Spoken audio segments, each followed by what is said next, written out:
and they communicated well with him. So very positive from him. Capra did a great job playing as well. You know, obviously Dallas had been banged up throughout the course of the first few games, so Jake had played really well in practice. He went in there, and just the two of them splitting reps there made for one really good performance at that position. So overall, some real positive stuff. And I want to point out Brady Aiello. Brady's really been playing physical and tough and hard-nosed football, and it's great to see him have success. Marion, update on Lana. He's not on the depth chart. Just what's his status? Yeah, Lana's going to be out for the remainder of the season, and we expect him to be back for the bowl game.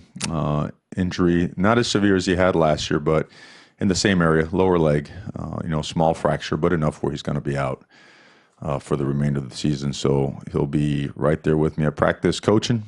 He's the heart and soul, one of the many guys that are, together the heart and soul of the football team.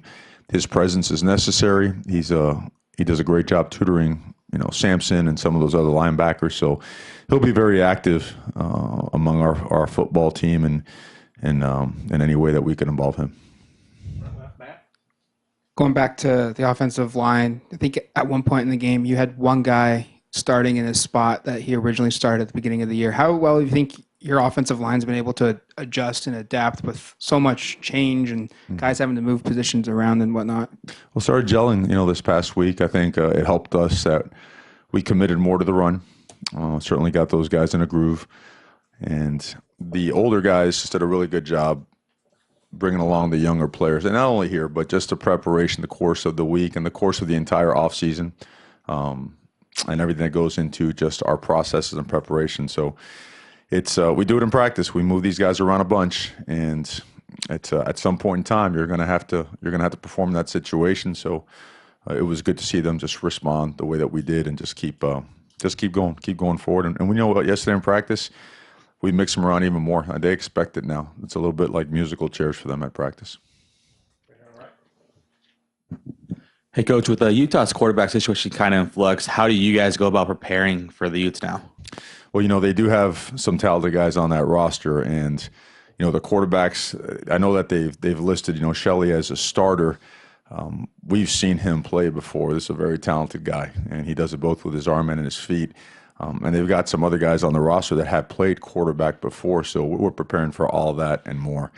And with Utah, which is a great football program, it starts and ends with their physicality on both sides of the ball. Up front, they by the truckload, they have big, powerful guys that set the tone for the game. So that's always been part of their identity. But I don't think it limits them to what they do offensively. I mean, these guys have shown, and they were recruited to run the system that they're currently running. So we're going to prepare as we would prepare normally, for what they have done, plus a couple of wrinkles that, we feel that might be added to their offensive scheme. I know we talked about this when Drayton was called for the targeting against Washington, but what's the coaching? What can you do to communicate to Jake to do things differently, or do you? And then I guess just what have you said to him in the last couple of days? Obviously, he's probably bummed out to not be able to start this next week. Yeah, it's a tough one to swallow. And but again, just got to continue teaching and enforcing the rules. We ran that reverse, and the play is designed so that once he seals the line of scrimmage, he turns and he's what we call it seal the box, meaning that if anyone tries to retrace, that we cut him off at the path and not allow them to run down the play from behind. He was in good position. I mean, he dropped his hips, bended at the knees, just like we teach it, got his hands inside, actually got his hands on the defender, before his face actually does. And one hand kind of slips off, which might have, enhanced the look of the play or the call.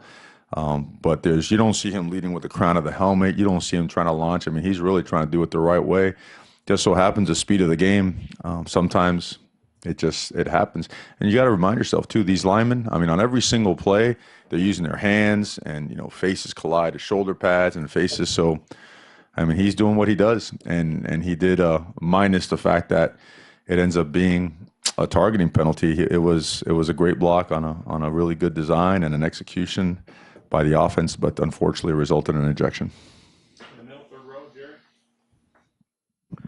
Yeah, Coach, concerning the running game, it looked like you had some pretty good success off tackle. Tony Brooks-James, touchdown, I think, was off tackle. And then people are asking me, why not more conventional sweeps with the speed that at running back, the little toss sweeps or the old student body left, student body right. So anyway, body. people ask me that, so I'm just going to ask you.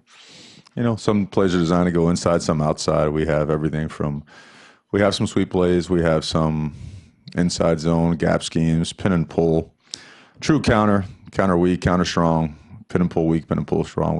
We have a few, different things, and you call what you feel can attack and wear down a defense and expose them and give you the best chance for success. We're going to call it as we see, can help us stay on schedule. I think the key to this game, and reflecting back to the previous week, we were in 3rd and long almost 80% of the time at Arizona, probably a little bit more, probably 84% of the time. And on this game, we were 8 of 17 on 3rd down, and on 14 of those, it was 5 yards or less. And a lot of that is due to just staying on schedule. And, we feel really good about our chances whenever 3rd down is 5 yards or less. And heck, 7 of those were 3 yards or less. And sometimes it requires you to run the ball inside. So we do have those. Okay, I'm sure you'll see them pop up here and there, and sometimes more times than not. But it's all related to what the defense has given us, how they defend the perimeter, and what they're doing inside.